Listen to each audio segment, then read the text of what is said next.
Rizki itu bisa dilihat dari 4 jenis. Yang pertama rizkun madmun, yaitu rizki yang sudah dijaminkan oleh Allah berlaku pada makhluknya. Tidak ada makhluk di muka bumi ini kecuali Allah jamin rizki mereka semua. Surah Hud ayat 6 kita bisa lihat ayatnya, wa ma min dabbatin fil ardi illa 'alallahi rizquha. Tidak ada makhluk melata di muka bumi ini kecuali Allah pastikan ada rizki baginya. Yang kedua rizkun maksum, rizki yang Allah jatah, Allah beri kepada masing-masing pihak, masing-masing orang dengan volume yang berbeda, ada jatahnya. Dalam surah Zuhruf ayat 32 kita ketemu ayatnya, nahnu qasamna bainahum ma'isyatahum fil hayatid dunya. Kami membagi jatah kehidupan mereka di dalam kehidupan dunia ini. Dan di beberapa ayat dengan redaksi yang sedikit berbeda tapi muatannya sama, yaitu ayat yang berbunyi inna rabbaka yabsutur rizqa liman yasha wa yaqdir. Sesungguhnya Tuhanmu kuasa meluaskan rizki bagi orang-orang yang Ia kehendaki, dan Allah kuasa menyempitkan rizki dari orang-orang yang Ia kehendaki. Itu di dalam surah Al-Isra ayat 30. Itu namanya rizkun maksum. Maka kalau ngelihat ayat ini menjadi landasan bagi kita untuk tidak pernah membandingkan nasib kita dengan nasib orang. Karena yang punya otoritas membagi rizki itu adalah Allah. Orang beriman itu harus menerima ketentuan Allah. Dengan kata lain, rizki kita tidak akan ketukar dengan rizki orang. Gitu. Maka silakan bersaing, tapi tidak perlu saling menjatuhkan. Silakan berusaha, tidak boleh saling mendengki, karena jatahnya memang beda-beda. Gitu. Kalau dalam tafsir Munir Wahbah Zuhaili disebutkan bimuqtada sa'yihi. Nanti proses mendapatkan yang berbeda itu sesuai dengan tingkat usahanya masing-masing. Makanya kalau kita saksikan ada orang yang rajin itu cenderung lebih berhasil dibandingkan orang yang malas, gitu. Tapi tidak menjadi sebuah kepastian dan kemestian bahwa orang rajin pasti rezekinya banyakan, belum tentu juga. Kalau rezeki banyak itu berdasarkan kerajinan, rasanya orang Madura paling kaya, karena warungnya 24 jam. Kalau ngomong rajin, itu kan. Kalau ngomong orang yang paling capek nyari duit, yang paling capek usaha, paling banyak dapatnya, itu yang paling banyak duitnya bukan bapak-bapak ini, no, kuli-kuli yang kerja keras itu, yang capeknya sampai ke ubun-ubun, gitu.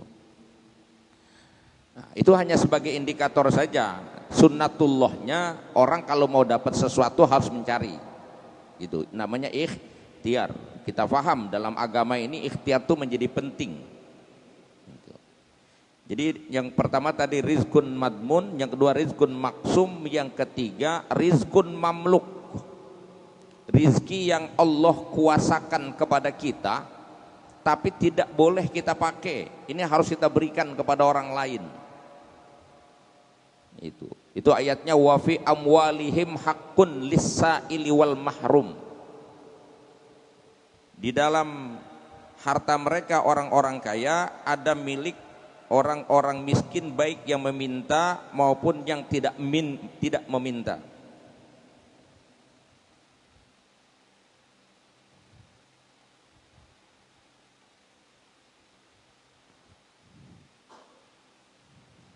Itu ada di dalam surah Ad-Dzariyat ayat 19. Ad-Dzariyat ayat 19. Dan kemudian rizki yang keempat namanya rizkun mau'ud. Rizki yang dijanjikan oleh Allah khusus berlaku bagi hamba-hamba pilihan. Itu surah At-Tolak ayat 34. Kita baca di sana ayatnya, wa may yattaqillaha yaj'al lahu makhraja wa yarzuqhu min haitsu la yahtasib. Siapa yang bertakwa kepada Allah, maka Allah akan berikan dia jalan keluar dari segala persoalan hidupnya. Allah akan tolong dia ketika menghadapi masalah. Yang kedua, janji Allah buat orang bertakwa, wa yarzuqhu min haitsu la yahtasib. Allah akan limpahkan kepadanya rizki dari jalan yang tidak terduga. Itu 4 jenis rizki dalam kajian kita hari ini. Dan rizki itu pada akhirnya nanti mengerucut pada pemberian Allah, tidak saja berupa materi, dia juga bisa berupa immateri. Ada yang sifatnya hissi, ada yang maknawi. Kalau hissi secara fisik, ya rizki itu ada bentuknya, itu harta benda gitu. Tapi kata ulama dalam kajian-kajiannya menyebutkan bahwa rizki yang paling tinggi bagi manusia itu sebenarnya yang disebut dengan rizki pemberian dan limpahan Allah kepada kita itu bukannya materi itu. Yang paling mahal rizki itu ya, yaitu as-sihhah wal afiyah. Kalau bicara tentang hidayah, ya berarti yang paling tinggi itu hidayah, Pak, iman. Ya kan kita udah megang Quran dan nerima Islam nih. Nah, dalam pandangan kita sebagai orang beriman, yang harus kita nilai lebih tinggi itu nilainya adalah as-sihhah wal afiyah. Itu lebih mahal ketimbang harta, itu rizki yang adanya di bawah, paling rendah gitu. Karena seringkali ya orang hanya menilai rizki itu harta saja gitu. Makanya kalau dibilang tadi ayatnya, siapa yang bertakwa kepada Allah, Allah akan limpahkan rizki kepadanya lewat jalan yang tak terduga. Belum lagi kita baca di dalam surah lain, surah Toha itu, wa'mur ahlaka bis-shalah wastabir 'alaiha la nas'aluka rizqa nahnu narzuquka wal 'aqibatu littaqwa. Perintahkan keluargamu untuk sholat, wastabir 'alaiha, dan bersabarlah atas sholat itu. Maksudnya sabar dalam ibadah, Pak. Artinya bertahan kita dalam kondisi apapun, kewajiban sholat jangan ditinggal. Bahkan perintahnya bukan cuma kita saja, kita berkewajiban mengajak dan membimbing keluarga kita untuk sholat. Menariknya justru ayat itu disambung langsung dengan kalimat wa'mur ahlaka bis-shalah wastabir 'alaiha la nas'aluka rizqa. Kami tidak minta kepada kamu, tidak meminta kepada kamu untuk urusan rizki ini. Nahnu narzukuka, kami yang akan berikan rizki kepadamu, kami akan urus rizkimu. Wal aqibatu littaqwa, happy endingnya itu akan berlaku bagi orang-orang yang benar-benar bertakwa. Jadi secara sederhana saya mau katakan bahwa dalam Islam, dalam perspektif Quran, rizki itu penyebutannya selalu ada sesudah ibadah. Rizki itu ada sesudah sholat. Rizki itu ada sesudah takwa.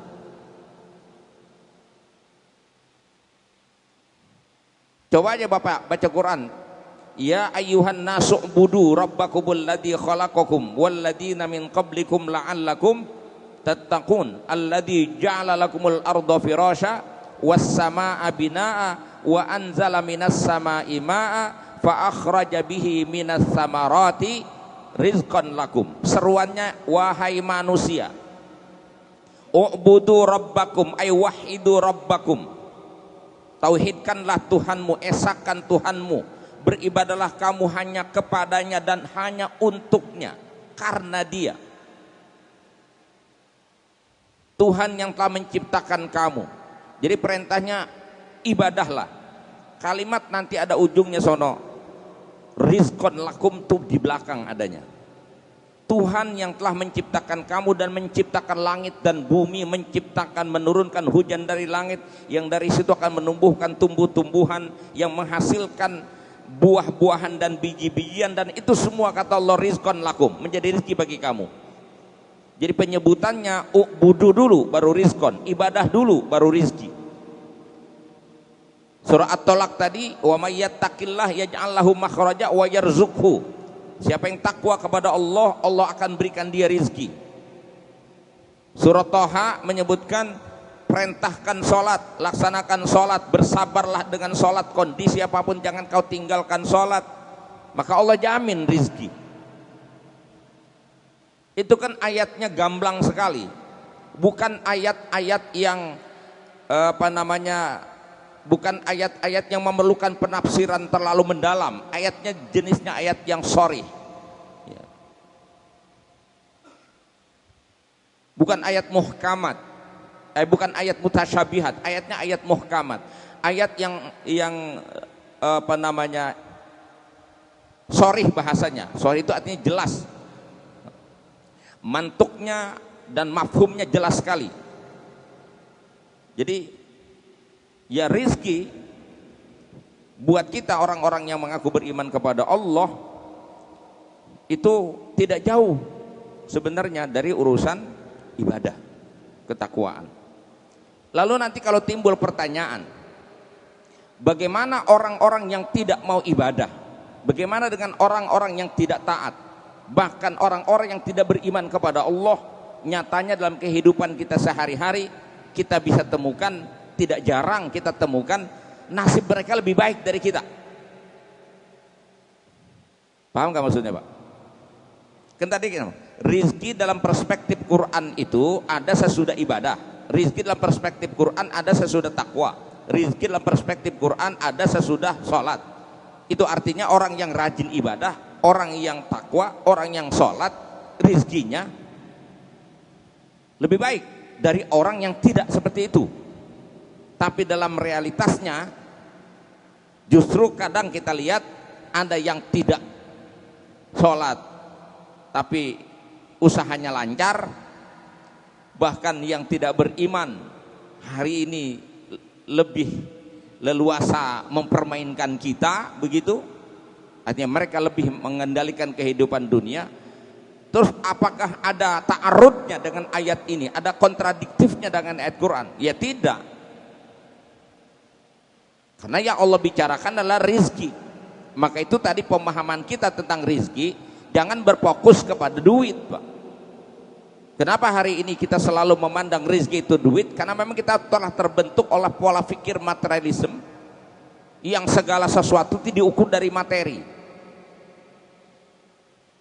Padahal ini sudah diingatkan sejak zaman Rasulullah.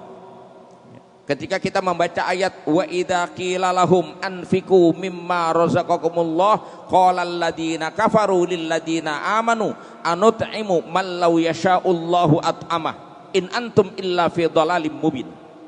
Ketika disampaikan kepada mereka, berinfaklah kamu, belanjakan hartamu, berikan kepada fakir miskin. Orang-orang kafir saat itu mengatakan, wa idza qila anfiqu mimma razaq qala alladziina kafaru lil ladziina amanu, berkata orang-orang kafir kepada orang-orang beriman yang saat itu masih dalam keadaan lemah, tidak berdaya. Qala alladziina kafaru lil ladziina amanu anut'imu, apakah kami mesti memberikan makan? Man law yasha'ullahu at'amah, orang-orang yang kalau Allah mau dengan mudah Allah akan kasih dia makan. Nyatanya kami lebih punya makanan, kami lebih lebih berkuasa, kami lebih kuat, kami lebih mampu mengendalikan. Sementara mereka yang pengikut Muhammad itu miskin-miskin, tidak berdaya. In antum illa fi dhalalim mubin. Kalau begitu kalian tersesat, kalian salah. Kalau kalian benar sesuai hidupmu sesuai dengan kebenaran Tuhan, harusnya Tuhan sayang sama kamu. Tapi nyatanya kami yang diberi dunia, bukan kalian. Nah, itu karena ukurannya adalah dunia. Gitu. Makanya nanti di Quran ada ayat lagi.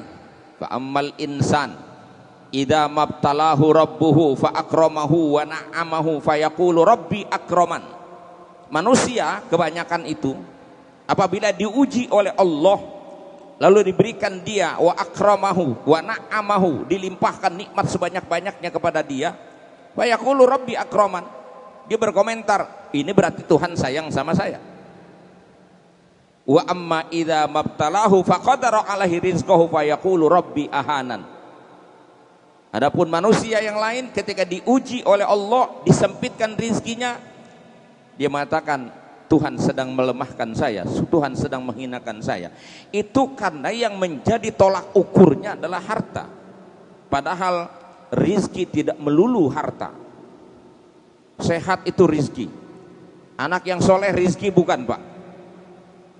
Rizki bukan? Rizki. Istri yang solehah rizki bukan bagi kita? Rizki banget, Pak. Tuh ibu-ibu di belakang, suami yang setia rizki bukan? Rizki. Mohon maaf kadang-kadang saya singgung. Kenapa buat ibu itu suami yang setia itu rizki bagi kamu? Karena suami itu nggak wajib setia.